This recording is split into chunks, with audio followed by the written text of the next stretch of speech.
हमारा अवचेतन मन यानी कि सबकॉन्शियस माइंड हमारी कल्पना से कहीं ज्यादा अद्भुत है। सबकॉन्शियस माइंड के कुछ ऐसे रहस्य हैं जो बहुत कम लोग ही जानते थे, और जो लोग जानते थे वो अपने जीवन को कंट्रोल करना भी जान गए थे। वक्त के साथ लोगों को सबकॉन्शियस और इसकी पावर के बारे में पता चला, और धीरे धीरे उन्होंने अपनी जिंदगी को बदलना भी शुरू किया। लेकिन आज भी ऐसे कई रहस्य हैं जो अवचेतन मन के बारे में बहुत से लोग नहीं जानते हैं। तो आज के इस वीडियो में कुछ ऐसे ही रहस्यों को मैं आपको बताने जा रही हूँ जो आपके अवचेतन मन से जुड़े हुए हैं। इन रहस्यों को एक बार आप जान जाएंगे तो आप अपने दिमाग की शक्ति को समझ सकते हैं। तो अगर आपने अब तक हमारे चैनल को सब्सक्राइब नहीं किया है तो चैनल को सब्सक्राइब कर लीजिए, साथ ही बेल आइकन को भी प्रेस कर लीजिए, और ऐसे ही वीडियो देखने के लिए हमारे फेसबुक पेज को फॉलो करना मत भूलिए। लिंक आपको डिस्क्रिप्शन में मिल जाएगा। आपका सबकॉन्शियस माइंड आपकी सोच से कई गुना ज्यादा है। आपकी जिंदगी को अनजाने में कंट्रोल कर रहा है। आपके सही गलत की परिभाषा, आपका नजरिया, आपकी सोच, आपकी यादें, आपके विचार, सब कुछ यहीं से कंट्रोल हो रहा है। चलिए एक एक करके आपके अवचेतन मन से जुड़े रहस्यों को मैं आपको बताती हूँ। नंबर 1, अवचेतन मन हमेशा जागृत रहता है। आपने कभी सोचा है कि आपके शरीर की सभी महत्वपूर्ण प्रक्रियाओं को कौन कंट्रोल कर रहा है? आप जब सो जाते हैं तो सांसें कैसे चल रही हैं, दिल कैसे धड़क रहा है, या फिर आपका डाइजेशन कैसे काम कर रहा है? ये सब कुछ आपके सोने के बाद भी कैसे हो रहा है? जबकि आप जब सोते हैं तो आपका लॉजिकल माइंड भी सो जाता है। ये सब कुछ कंट्रोल करने वाला है आपका सबकॉन्शियस माइंड, क्योंकि ना तो ये सोता है और ना ही आराम करता है। जब हम सो जाते हैं तो हमारा कॉन्शियस माइंड भी सो जाता है, यानी कि इनएक्टिव मोड में होता है, और उस वक्त सब कुछ कंट्रोल करने वाला होता है हमारा सबकॉन्शियस माइंड। साइंस बताता है कि हम जब सोते हैं तो उस वक्त भी सब कुछ सुन सकते हैं। वो बातें हमारे सबकॉन्शियस माइंड में कैप्चर हो जाती हैं। नंबर 2, आपका अवचेतन मन आपकी आदतों पर बेस्ड है। जो भी हम रोजमर्रा के काम करते हैं उनमें से ज्यादातर काम सबकॉन्शियसली होते हैं, यानी हमें उनका ध्यान नहीं रखना होता है।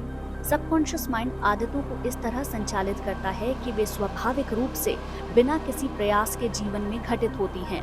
ये हमारे ब्रेन की ऊर्जा को बचाने में मदद करता है ताकि हमारा कॉन्शियस माइंड उन चीज़ों पर ध्यान केंद्रित कर सके जो नई या चुनौतीपूर्ण होती हैं। यानी कि अगर हम अपनी आदतों को बदलना चाहते हैं तो हमें अपने अवचेतन मन को प्रभावित करना होगा। हमें नई आदतें बनाने के लिए बार बार उस नई आदत को दोहराना होगा।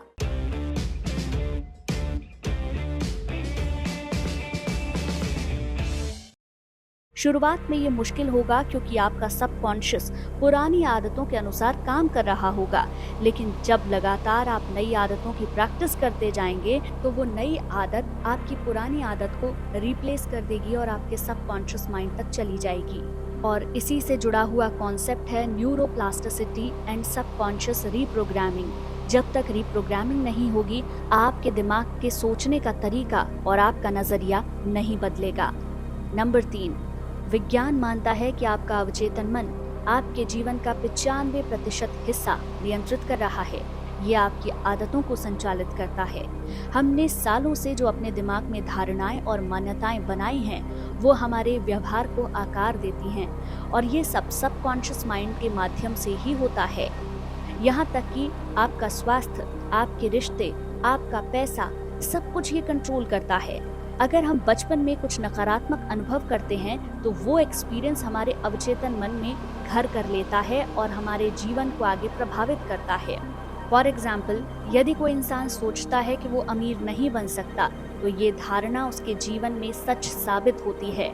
या तो उसने अपने पिता को संघर्ष करते हुए देखा है और पिता की सोच ऐसी है कि पैसे पेड़ पर नहीं उगते, तो वो बच्चा भी इसी धारणा के साथ बड़ा हुआ है और यही धारणा उसके जीवन का सच भी बनती है। ठीक इसी तरीके से जिन बच्चों के माता पिता के रिश्ते बेहतर नहीं होते, वो बच्चे बड़े होने के साथ रिश्तों को लेकर एक नेगेटिव इमोशन को कैरी करते हैं, और वही नेगेटिव इमोशन उनकी जिंदगी में आगे घटित भी हो जाता है। और इसीलिए लोगों को कई बार लगता है कि जिंदगी में जो वो नहीं चाहते थे वही उनके साथ हुआ। नंबर 4, अवचेतन मन हर बात को शाब्दिक रूप से लेता है। हमारा सबकॉन्शियस माइंड नेगेटिव और पॉजिटिव में अंतर नहीं कर सकता है। जैसे कि आप दफ्तर जा रहे हैं और कहते हैं कि मैं लेट नहीं होना चाहता, और बार बार इसी बात को रिपीट करते हैं, इसी इमोशन को फील करते हैं, तो आप पक्का उस दिन जरूर लेट होंगे। आपका सबकॉन्शियस माइंड ना शब्द को नहीं सुनता है, ये सब्जेक्टिव होता है, इसीलिए आपके इमोशंस और आप क्या फील कर रहे हैं उस पर रिएक्ट करता है। ये स्वतंत्र रूप से सोचता है, तर्क नहीं कर सकता, ये सिर्फ आपके कॉन्शियस माइंड से मिले ऑर्डर्स को फॉलो करता है। इसीलिए नेगेटिव वर्ड्स को आपको बोलने से बचना चाहिए। आप क्या नहीं चाहते हैं ये बोलने की बजाय आपको ये बोलना होगा कि क्या आपकी जिंदगी में घटित हो। जैसे कि मैं फेल नहीं होना चाहता की बजाय आप बोल सकते हैं कि मैं इस बार जरूर पास होऊंगा। अपने शब्दों को बदलने से आप अपने जीवन की कुछ हद तक घटनाओं को जरूर बदल सकते हैं। नंबर 5, सबकॉन्शियस माइंड आपके प्रेजेंट को कंट्रोल करता है। हम जब फ्यूचर के बारे में सोचते हैं या पास्ट के बारे में सोचते हैं तो इसके पीछे हमारा कॉन्शियस माइंड होता है, यानी कि चेतन मन होता है, जबकि अवचेतन मन हमारे वर्तमान क्षण पर केंद्रित रहता है। इसीलिए कहा जाता है कि आपको अफर्मेशंस को प्रेजेंट टेंस में लिखना है। आप जो कुछ भी विजुअलाइज कर रहे हैं, आप ऐसा फील कीजिए कि आज अभी आप उसी मोमेंट को जी रहे हैं। जब आप किसी भी इमोशन को ऐसे महसूस करते हैं जैसे आज अभी वो आपकी जिंदगी में घट रहा है, तो उसके आपके जीवन में घटने की संभावनाएं कई गुना बढ़ जाती हैं। नंबर 6, हमारा सबकॉन्शियस माइंड इमेजेस, फील और इमोशंस में कम्युनिकेट कर सकता है। ये लॉजिक या कारण को नहीं समझता। हमारी इंट्यूशन हमारे सबकॉन्शियस और कॉन्शियस माइंड के बीच एक ब्रिज की तरह काम करती है। ये हमारे दिमाग की एक ऐसी प्रक्रिया होती है जिसे किसी एनालिटिकल रीजन की जरूरत नहीं है, ये सिर्फ इमोशंस को ही समझता है। इसीलिए दिन भर में आप क्या महसूस करते हैं ये बहुत ज़्यादा ज़रूरी है। कई बार लोग सिर्फ विजुअलाइजेशन के वक्त अच्छा महसूस करते हैं और दिन भर नेगेटिव इमोशन में रहते हैं, इसीलिए अपनी जिंदगी में कुछ भी मैनिफेस्ट नहीं कर पाते हैं। नंबर 7, हमारा सबकॉन्शियस माइंड मल्टीटास्कर है। कॉन्शियस माइंड एक साथ 2 काम नहीं कर सकता, इसीलिए ह्यूमंस एक बार में एक ही चीज पर फोकस कर पाते हैं।